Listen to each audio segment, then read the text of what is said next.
Patuloy ang pagpapalikas sa higit 12,000 residente na nakatira malapit sa Bulkang Kanlaon. Kaugnay niyan ay tiniyak ng mga otoridad ang ligtas na evacuation at pamamahagi ng tulong sa ating mga kababayang apektado. Si Ryan Lisiges ng PTV sa Balitang Pambansa. Tumutulong na rin ang Philippine National Police o PNP sa pagpapatupad ng evacuation sa mga residenteng nakatira sa paanan ng Bulkang Kanlaon. Sabi ni PNP spokesperson Police Brigadier General Jean Fajardo, umaabot na sa 24 na barangay ang apektado ng bulkan. 4 dito ang directly affected ng pagsabog.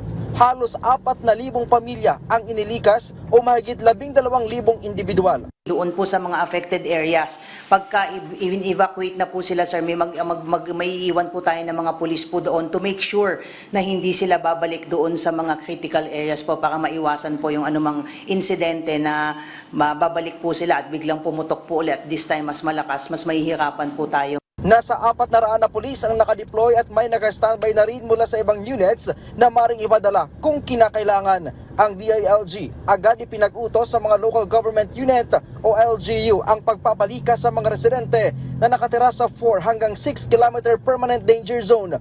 Partikular na pinatututukan ang paglikas ng mga nasa vulnerable sector na kinabibilangan ng buntis, bata, matatanda at mga may kapansanan. Kasabay nito ay ipinag-utos din ni DILG Secretary John Vic Remulla na agad mamahagi ng food at non-food items maging ang mga personal protective equipment.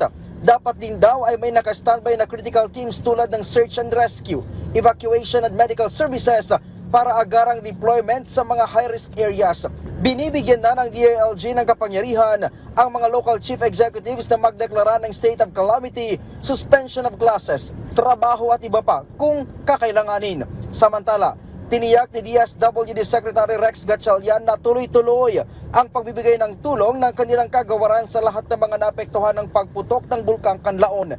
Inihayag yan ng kalihim sa kanyang pag-iikot sa Negros Island para alamin ang sitwasyon at pangangailangan ng mga apektadong residente. Ayon kay Gatchalian, alinsunod ito sa direktiba ni Pangulong Ferdinand R. Marcos Jr.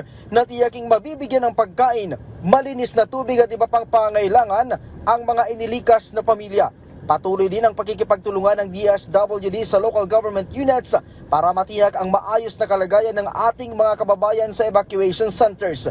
Dumating na sa La Castellana sa Negros Occidental ang Mobile Command Center ng DSWD Western Visayas na inaasahang magpapabilis pa sa serbisyo sa mga apektadong pamilya.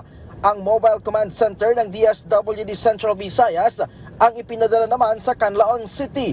Bukod sa advanced communication technology nito, kaya ng MCC na mag-supply ng kuryente at internet connection sa mga residente. Mula sa PTV Manila, Ryan Lisiges para sa Balitang Pambansa.